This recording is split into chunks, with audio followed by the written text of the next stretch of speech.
Hey everyone, it's Kale from Path to Pinnacle, and I'm going to do another little long form video today. And today it's going to be on the benefits of packing lightly.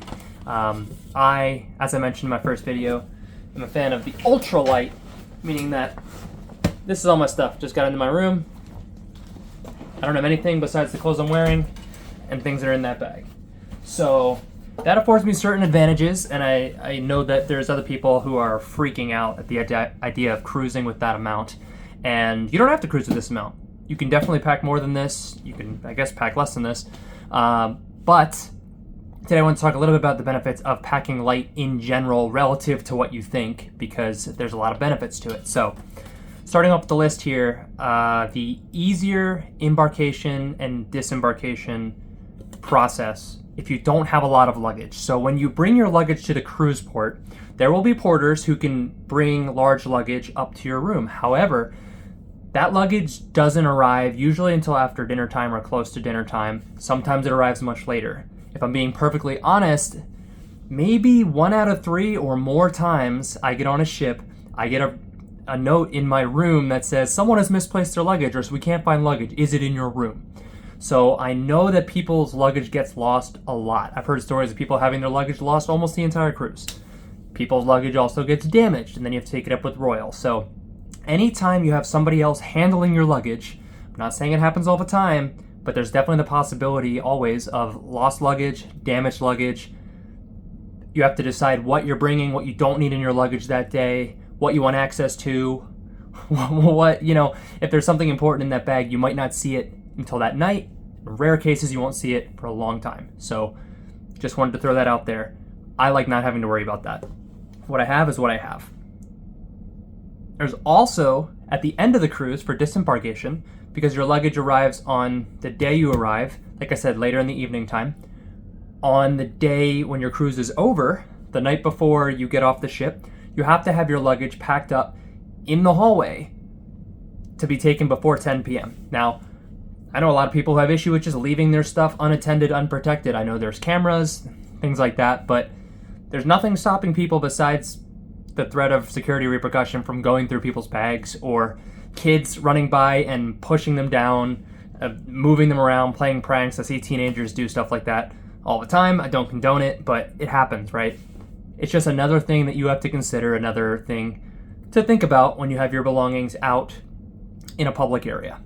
So also, it means you have to pack early. You're spending your last day packing, and you have to do it earlier than you would if you were just self-assisting off. So for me, having the ability to self-assist both on embarkation day when I'm getting on the ship and to self-assist disembarkation day, because let me tell you, I just got on a back-to-back today. And I was paying extra close attention because I was going to make this video. There are lines of people in every elevator after going to the windjammer or anything, or just trying to go downstairs to get off the ship. You might have to wait for an elevator for like 45 minutes. I'm serious, because there's lines. Guess what? An elevator comes from the windjammer, from down going down, or from above going down. And it opens, and if everyone has full luggage on there and you have like 2 suitcases with you, oftentimes these elevators come down, they're full. There's no room. So even if you're waiting for it, it arrives, there's no room. Maybe one person gets on.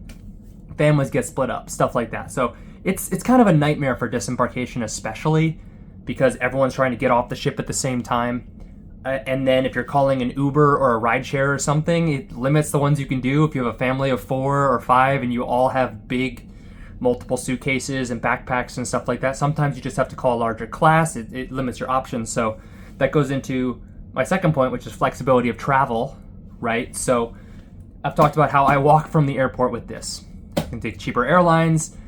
I don't have to worry about, again, things getting checked, me getting separated from it, extra fees, stuff like that. But then I also have flexibility of travel. I can take an Uber very easily. I could walk. Like I said, I could take a bus or public transportation very easily around before cruising, after cruising, to hotels, to not.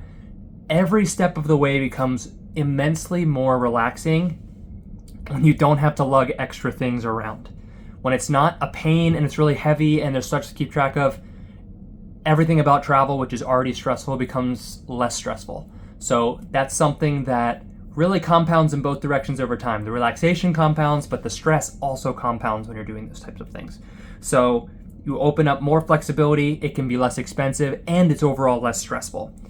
Finally, when you're in your cruise stateroom, when you finally arrive, you got your luggage through there, it didn't get lost, it didn't get broken, and everything shows up, you then unpack it, right? And if you have a lot of things that you don't need, you have a lot of extra things, it depends how many people are staying in your room, there is a decent amount of closet space, there are a few drawers, but clutter builds up really, really quickly in a little tiny cruise stateroom. So that leads to stress as well over time, because if you're in this stateroom and you're trying to get around and maybe you're staying with other people and you're trying to keep stuff, most people just keep their suitcases kind of open with stuff all over the place.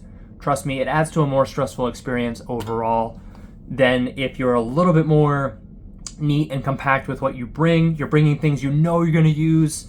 A lot of people I talk to, they end up bringing things, oh, I think I want to wear this outfit, or I'm not sure, so I want to bring these things to do that, or I think I'm going to use this thing, but I haven't used it in a while, but maybe on the cruise I'll want to. It's kind of hard if you're a first-time cruiser. You don't know what you're going to want to wear. You don't know what you're going to do. You don't know if you want to do all the theme nights or not. You don't know if you want to do formal night or not. Obviously, I really don't anymore, and there are a lot of cruisers that don't.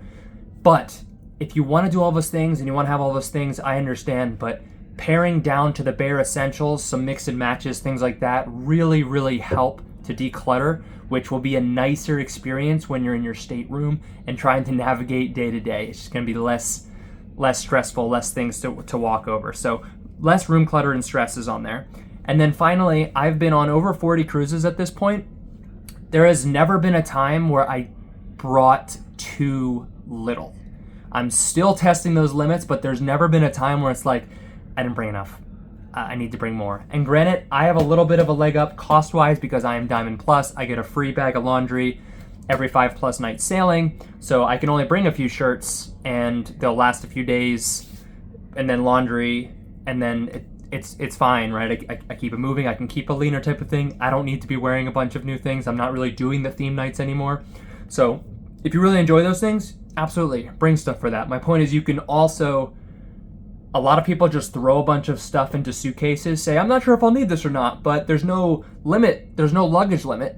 While technically that's true, it is very stressful, and there's a lot of things you'll run into, like embarkation, disembarkation, lost luggage, trying to shuttle it, and the stress of the moving all that stuff around usually far outweighs the possible flexibility of what you might want to use or what you might not want to use. So find those core items that are really important to you, pack them, bring them, and then work in whatever you can. Any item that can be used in 2 different ways or something like that.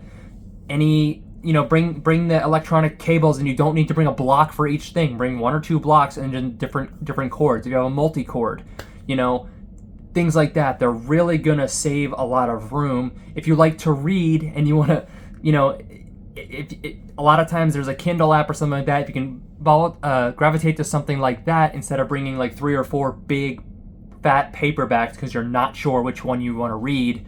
If you really like paperbacks, pick one. Things like that really add up over the course of a cruise. So anyway, everyone's different. This is just my experience. I really enjoy packing lighter, and I obviously do ultralight. If you like to pack a lot of stuff and you enjoy it, more power to you, no problem at all. I just wanted to share my experience and why I like packing lighter and some of the benefits that can be gained by packing just lighter in general than you think. So thank you so much for watching, and stay tuned for more.